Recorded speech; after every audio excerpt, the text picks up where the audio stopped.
یہ جو آپ نے بھی بات کی کہ یہ کس طریقے سے اس چیز کو ٹھیک کیا جا سکتا ہے یا یہ پیسہ کہاں پر جا رہا ہے، یہ ہمارا ایسا ہی ہے جی کہ ایک جگہ سے پکڑ کے دوسری جگہ دیا جا رہا ہے اور تیسری جگہ سے پکڑ کے پہلی جگہ پوری کی جا رہی ہے. سسٹم نہیں ہے. ملک کو جو ملک کے ذخائر ہیں، جو سورسز ہیں، ریسورسز ہیں، ان کو سم ہاؤ ضائع کیا جا رہا ہے. میں کوئی اتنا بڑا انٹلیکچوئل نہیں ہوں، لیکن پھر بھی جو تھوڑی سی باتیں سن کے لوگوں میں اٹھ کے بیٹھ کے سوچ کے سمجھ کے محسوس ہوتی ہے کہ ہر چیز کو اس کے مطابق اگر کیا جائے تو مجھے لگتا ہے کہ چیزوں سیناریو بہت بہتر ہوگا. آپ کے خیال میں ملک میں سب سے بڑا معاشی بحران کیا ہے؟ دیکھیں میرے خیال میں تو الگ بات ہے. آپ یہ بات کسی سے پوچھیں گے تو کسی کے لیے یہ ہر بندے کے لیے مختلف ہی ہوگا. ٹھیک ہے. یہ ساری چیز ڈپینڈ کرتی ہے جیب کے اوپر. جس بندے کی جیب جتنی ہے، مجھے شاید اپنے سے آگے والے کا جو چیز ہے وہ بحران لگ رہی ہوگی، نیچے والے کا میں کہہ رہا ہوں گا یہ بڑا آسان ہے، جو پیچھے والا ہوگا اس کو میری کوئی چیز بحران جو میں افورڈ کر سک رہا ہوں. تو یہ ساری آپ کی کیپیسٹی کی گیم ہے. تو چیزیں اوور آل ہر کسی کے لیے ہی، اور خاص طور پہ وہ طبقہ کہ جس کا سورس آف انکم لمیٹیڈ ہے، جیسے سیلریڈ پیپل ہے اور ٹیکسیشن کی ان کے اوپر ٹیکسز کی بھرمار ہے، ان کے لیے ہی یہ چیزیں زیادہ مشکل ہیں. پاکستان کے معاشی مسائل ٹیکس کلیکشن یا بڑھتی ہوئی مہنگائی؟ دیکھیں یہ جو ٹیکس کلیکشن ہے نا، یہ مجھے لگتا ہے اس بڑھتی ہوئی مہنگائی کا ہی ایک حصہ ہے. اگر مہنگائی نہیں ہوگی، لوگ سکون سے اپنا کمائیں گے، سکون سے کاروبار کریں گے، ہر چیز ان کی ایکسیس میں ہوگی، تو وہ شاید اس طرف سوچیں کہ یار ہاں ہم نے ٹیکس دینا تو ٹیکس کی کلیکشن بھی مزید بہتر ہوگی، کیونکہ ہر چیز بڑے معقول ریٹ پہ میسر ہوگی. یہاں پر کیا ہوتا ہے کہ وہ تو اپنی 3 وقت کی روٹی نہیں پوری کر سکتے، تو اس لیے ان کو ٹیکس کلیکشن بھی ایک اپنے اوپر مزید دباؤ لگ رہا ہوتا ہے. تو اس لیے میں نے اس کو شروع میں کلب کیا وہ معاشی بحران. نئے مالی سال کا بجٹ جو پیش کیا گیا ہے، کیا IMF اس طرز عمل پر پیش کیا گیا ہے؟ سر کیا رائے آپ کی؟ دیکھیں اس کے اوپر رائے تو بندہ کوئی بھی دے یا کوئی بھی بات کر دے، لیکن وہ ایسی بات ہے کہ انفارچونیٹلی ہماری پالیسی میکنگ اور ہماری چیزیں، ہمارا بجٹ کافی ساری اس میں IMF کی شرائط شامل ہوتی ہیں اور جو کہ نہیں ہونی چاہیے. لیکن پھر حکومتی لیول کے اوپر ظاہری بات ہے کہ ان کے معاملات، ان کے کام، ان کی چیزیں جو شاید میں تو سمجھنے سے قاصر ہوں، لیکن وہ بھی ایسی بات ہے کہ ان کی روشنی میں یہ ایران امریکہ جنگ بندی کے تحت پاکستان مضبوط پوزیشن میں، کیا پاکستان کچھ فائدے حاصل کرنے میں کامیاب ہوگا؟ دیکھیں فائدے، ان کی جنگ بند ہو گئی ہے، اسی میں پاکستان کا بڑا فائدہ ہے. اگر مزید ہم فائدے کی طرف، اور ویسی بات ہے کہ یہاں پر جو انٹرنیشنل ریلیشنز کے اندر جو ملکوں کے اوپر دباؤ ہوتا ہے، یہ ظاہری بات ہے کہ اسلامک ملک ہے، ہم نے اس کو سپورٹ کیا نہیں کیا، دوسرا امریکہ ہے، ہم اس کو سپورٹ کر رہے ہیں نہیں کر رہے، یہاں پر بڑے سوالیہ نشان پیدا ہوتے ہیں. اس میں یہ ہے کہ اور پھر آج کل جو دور ہے اس میں یہ جو جنگ ہے ویپن سے، اس کو ویسے نہیں ہونا چاہیے. اب تو اکانومی کی گیم ہے جی، ساری اکنامک وار ساری ہوتی ہیں، تو یہ جو جنگیں اس قسم کی ہیں ان کو بالکل روکنا چاہیے. قومی معیشت اور قومی ترقی کے حوالے سے ٹھوس اقدامات کیا اٹھانے چاہیے؟ پالیسی میکرز ہوں، حکمراں ہوں، سیاسی جماعتیں ہوں، ایک پیج پر آ کر فیصلے کیوں نہیں کرتے؟ دیکھیں ایک پیج پر آ کر اگر یہ فیصلے کر لیں تو سارا مسئلہ ہی حل ہو جائے. اس میں ہوتا ہی ہے کہ مجھے لگتا ہے کہ ہر بندے کے نا اپنے مفادات ہوتے ہیں. تو جب ہم اپنے پرسنل مفاد سے نکل کے نیشن وائڈ سوچیں گے اور ان کے عام جنرل پبلک کے لیے ہم پالیسی میکنگ کریں گے تو چیزیں قدرے بہتر ہوں گی. ملکی معیشت، ملکی ترقی اور قوم خوشحال کس طرح کی جائے؟ یہ اس طرح کی جائے کہ جب ان کو 2 وقت کی روٹی کی فکر سے نکالا جائے. جب تک کوئی بندہ 2 وقت کی روٹی کی فکر میں رہے گا، اور obvious سی بات ہے کہ آپ کا دماغ کہیں پروڈکٹیوٹی سے کہیں کام کر ہی نہیں سکتا.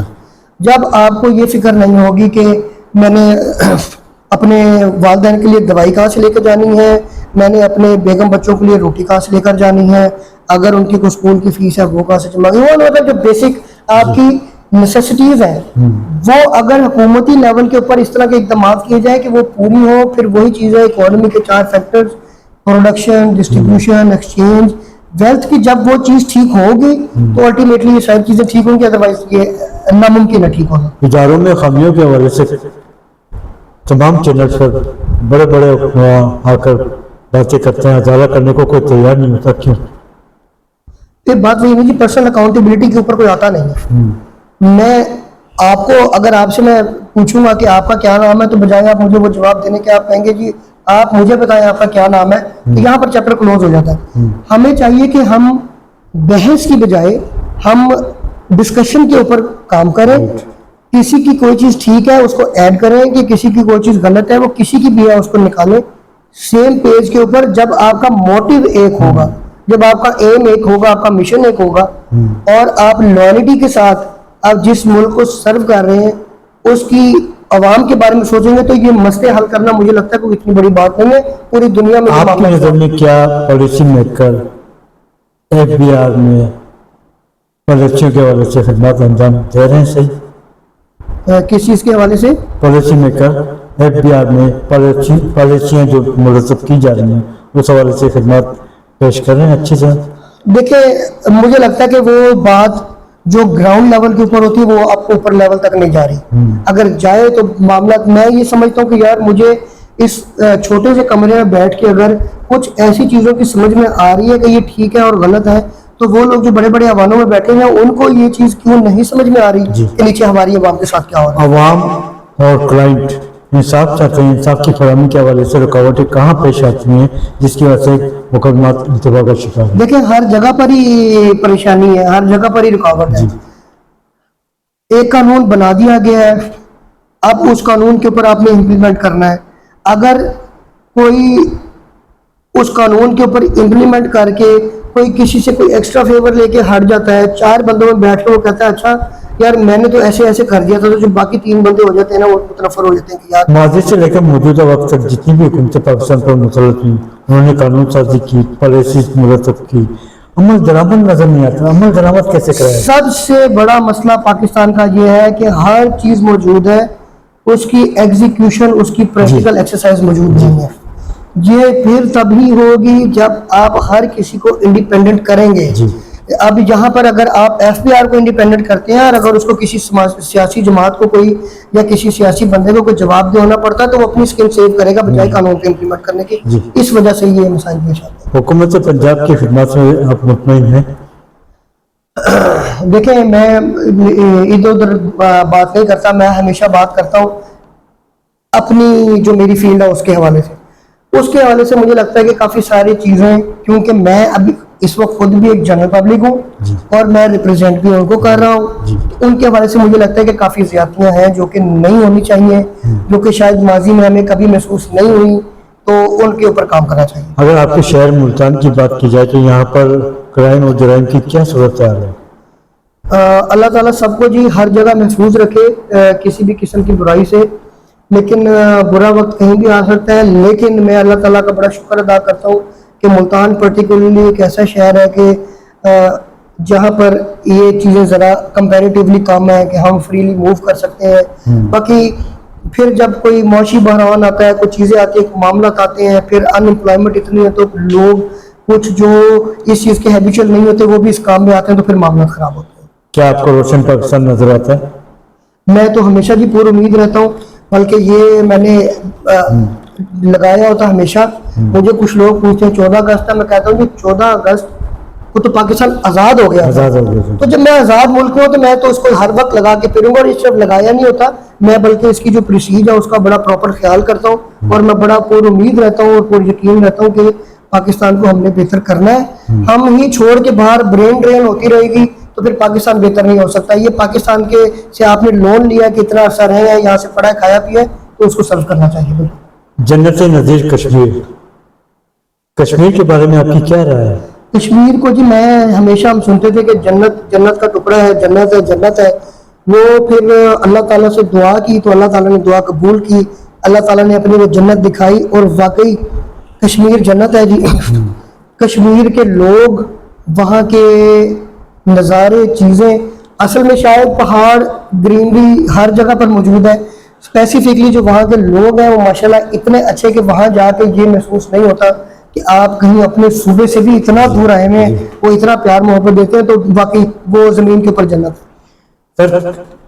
جموں کشمیر آزاد, جموں کشمیر کے حوالے سے بات ہو رہی ہے, عام انتخابات سے قبل ایکشن کمیٹی کے مطالبات سامنے آئے اور راولہ کوٹ کا سامنے پوری دنیا کے سامنے موجود ہے۔ ایکشن کمیٹی کے مطالبات یہ ہے کہ 12 سیٹیں پاکستان سے ختم کی جائیں، یہ ہمارا حق ہے۔ آپ کیا سمجھتے ہیں کہ ایکشن کمیٹی کے مطالبات جائز ہیں یا ناجائز ہیں؟ دیکھیں ہم تو وہی چیز پھر میں کہہ رہا ہوں کہ ہم اس چیز کے اوپر کوئی نہ کوئی ڈیسیجن لے سکتے ہیں جو ہمیں دکھایا جا رہا ہے۔ جی بیک اینڈ کے اوپر ان کے ساتھ کس قسم کی نیگوسیشنز ہیں، ان کے ساتھ کس قسم کی ڈیلنگ ہے، ان کے ساتھ کس قسم کے وعدے ہیں جو پورے ہو رہے ہیں یا نہیں ہو رہے، وہ کن بنیاد کے اوپر یہ اپنا مطالبہ کرتے ہیں۔ میرا خیال ہے کہ جب تک وہ چیزیں تو کھل کے سامنے نہیں آئیں گی تب تک اس بات کا ایگزیکٹلی اور کلیئرلی جواب دینا شاید میرے لیے مشکل ہے۔ کشمیر نیوز چینل کی سالگرہ 20 جولائی 2026 کو باغ جناح لاہور میں منعقد ہو رہی ہے، جس کی سربراہی جسٹس عباد الرحمان لودھی صاحب اور سابق چیئرمین FBI جناب عبداللہ یوسف صاحب مہمان خصوصی ہیں۔ اس حوالے سے آپ کشمیری عوام کو کیا پیغام پیش کریں گے؟ دیکھیں جی، آپ نے یہ بتایا کہ لاہور میں ہو رہی ہے، میں یہ سمجھتا ہوں مجھے بڑی خوشی تھی جب آپ کا تعارف ہوا اور پتہ چلا کہ کشمیر سے، اور چینل کا نام بھی ایسا ہے، تو بالکل جس طرح وہ ہمیں ویلکم کرتے ہیں ہمیں پنجاب کو بھی ان کو ویسے ویلکم کرنا چاہیے۔ اور پاکستان جب میں کہتے ہیں ہم لوگ پاکستان کا نام لیتے ہیں تو پاکستان کا مطلب یہ ہے کہ پنجاب میرے گھر کا ایک کمرہ ہے، سندھ میرے گھر کا دوسرا کمرہ ہے، KP کے تیسرا کمرہ ہے، کشمیر چوتھا کمرہ ہے، تو یہ ہمارا گھر ہی ہے اور اس کو گھر سمجھ چاہیے، اور یہ سب کے لیے ایسے ہونا چاہیے۔ اللہ تعالیٰ سب کے لیے آسانیاں پیدا کرے، تو بڑی خوشی ہوتی ہے، اور